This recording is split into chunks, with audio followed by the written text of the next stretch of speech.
면 A주택을 사고 나서 1년 이후에 B주택을 사야 되고, B주택 산 다음에 3년 이내에 A주택을 팔아야 되는데, 이 A주택이 팔 때는 2년 이상 반드시 보유가 되어야지만 비과세를 받을 수가 있습니다. 이러면 이사를 목적으로 샀다라고 보고 일시적 이주택을 비과세 혜택을 줍니다. 네. 그래서 이런 일시적 1가구 2주택 비과세도 적극적으로 활용하시면 좋습니다. 분들 보면 좀 아쉬운 점이, 오히려 소득이 높고 고액연봉자들이 오히려 투자를 좀 등한시하더라고요. 왜냐면 지금 소득이 그리고 이제 마지막으로 이제 더 빨리 부자가 되고 싶다면 1주택 이후에는 반드시 2주택을 늘려야 됩니다. 예, 이래야 가장 좋습니다. 자, 그래서 이런 방법이 있어요. 내가 이제 아파트를 들고 있는데 우리 제 아는 형님이 아파트를 들고 있다가 가격이 올라서 너무 기분이 좋았단 말이죠. 그래서 저한테 소주 한 잔, 삼겹살에 소주 사주면서 집값 올랐다고 약간 동생한테 자랑도 하면서 이제 소주 한 잔 사주셨는데, 이제 이사를 가려고 보니까 우리 집이 5억 하던 게 6억으로 올랐다. 그래서 기분이 좋았는데, 이사 갈 집을 보니까 요때 이제 이사 갈 집은 보통 하위 그레이드, 다운그레이드 하지 않고 업그레이드를 하잖아요. 그래서 이 집은 보니까 6억 했던 집이었어요. 그래서 내가 5억짜리 집을 6억이 됐기 때문에 6억을 팔아서 이 집이 그대로일지 알고 6억짜리 집으로 이사 가야지 딱 했는데, 6억짜리 집은 이제 7억 2천이 된 거예요. 그래서 결국 못 가게 됐습니다. 그래서 상대적으로 보니까 나만 오른 게 아니라 내가 이사 가야 될 그 집은 더 많이 올라 버린 거죠. 그래서 결국 나는 지금 있는 집에서 계속 거주를 해야 되는 상황이 왔단 말이죠. 근데 이 아파트가 점점 어떻게 되냐면 시간이 지날수록 점점 구축이 돼 가잖아요. 그래서 나중에는 이사 가려고 보니까 결국에는 이사 갈 집이 없어져 버리는 거예요. 그래서 내가 1주택을 내 집 마련을 했다면 그 다음은 반드시 2주택 전략을 가야 됩니다. 이때 2주택 전략을 가는데 요때 돈이 많이 없으실 거 아니에요. 그러면 아까 말했던 요런 전략, 갭 투자로 하나, 두 번째 주택을 사놓거나 분양권으로 사놓아서 가장 좋은 아파트를 2주택으로 가져가는 게 좋습니다. 네. 이렇게 해서 이제 2주택을 만들고 나면 이제 일시적 2주택 비과세, 일시적 1가구 2주택 비과세를 노려가지고 비과세 전략을 가져가면 1주택도 A주택도 비과세, B주택도 비과세 이러면서 이제 자산 증식과 세테크형까지도 누려볼 수가 있겠죠. 이렇게 갔을 때가 가장 빠르고 안전하게 부동산을 통해서 부자가 되는 이런 방법입니다.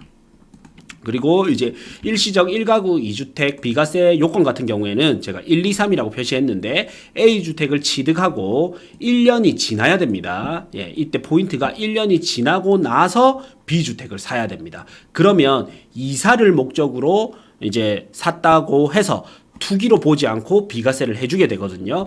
그리고 나서 이제 B주택을 산 다음에 3년 이내에 A주택을 매도를 해야 됩니다. 그리고 요 A주택은 보유기간이 2년 이상 보유를 해야 됩니다. 예, 그래서 우리는 1, 2, 3이라고 외우는데, 이제 다시 설명드리면 A주택을 사고 나서 1년 이후에 B주택을 사야 되고, B주택 산 다음에 3년 이내에 A주택을 팔아야 되는데, 이 A주택이 팔 때는 2년 이상 반드시 보유가 되어야지만 비과세를 받을 수가 있습니다. 이러면 이사를 목적으로 샀다라고 보고 일시적 2주택을 비과세 혜택을 줍니다. 네. 그래서 이런 일시적 1가구 2주택 비과세도 적극적으로 활용하시면 좋습니다. 네.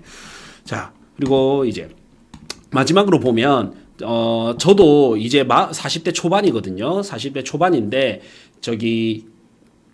제가 제 친구들이나 저희가 수업을 굉장히 부동산 수업을 많이 했단 말이죠. 제가 32살부터 부동산 수업을 해서 지금 40대라서 어쨌든 10년 이상 부동산 수업을 하면서 부산에 뿐만 아니라 서울, 대구, 대전 이런 데 전국을 다니면서 수업을 했거든요. 그러면 얼마나 많은 사람들과 상담을 하게 되겠습니까? 그리고 얼마나 많은 투자자들을 만났겠습니까? 맞죠? 그래서 그분들 보면 좀 아쉬운 점이, 오히려 소득이 높고 고액연봉자들이 오히려 투자를 좀 등한시하더라고요. 왜냐하면 지금 소득이 높기 때문에 굳이 투자에 시간을 뺏기고 싶지 않아 하고요. 아직까지는 괜찮다 생각을 하시거든요. 그런데 우리나라 1인당 생애 주기 추이를 보면 자, 흑자 구간이 27세부터 이제 흑자가 시작돼서 43세가 최대 흑자 구간이고 61세가 되면 이제 다시 적자 구간으로 바뀌게 됩니다. 예.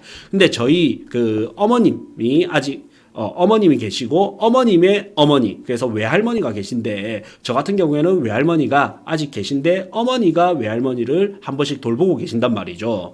예. 그러면 보세요. 이제 점점 평균 수명이 늘어나니까 우리가 이 최대 흑자 구간으로 자녀한테도 돈이 들어가야 되고 위에 어머님한테도 부모님에도 어느 정도 돈이 들어가고 부모님의 부모님한테도 돈이 들어간단 말이죠. 근데 내가 돈을 벌 수 있는 구간은 흑자 구간은 27세부터 61세까지 정년퇴직은 점점 줄어들고 평균 수명은 점점 늘어난단 말이죠. 그리고 물가도 계속 올라가고 그래서 현재 내가 버는 돈을 가지고 앞으로 60대, 70대, 80대가 돼서도 계속 그대로 유지될 거야라는 착각에 빠지면 안 됩니다. 그래서 그것 때문에 제가 이거를 설명드리는 거고 결국에는 그래서 내가 노동으로 돈을 버는 게 아니라 이제 돈이 돈을 버는 구조를 만들어 놔야 됩니다. 이 61세 이전에 은퇴 이전에 반드시 돈으로 돈을 버는 구조를 만드셔야 되거든요. 그래서 결국 돈이 일하게 해서 돈이 돈을 버는 구조를 만드셔야지만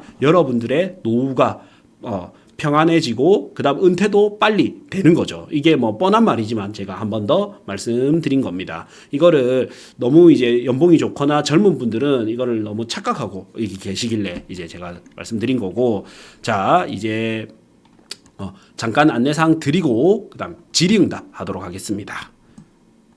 제일 좋고 그다음 요것보다는 그냥 이걸 들고 있는 게 더 나을 것 같습니다.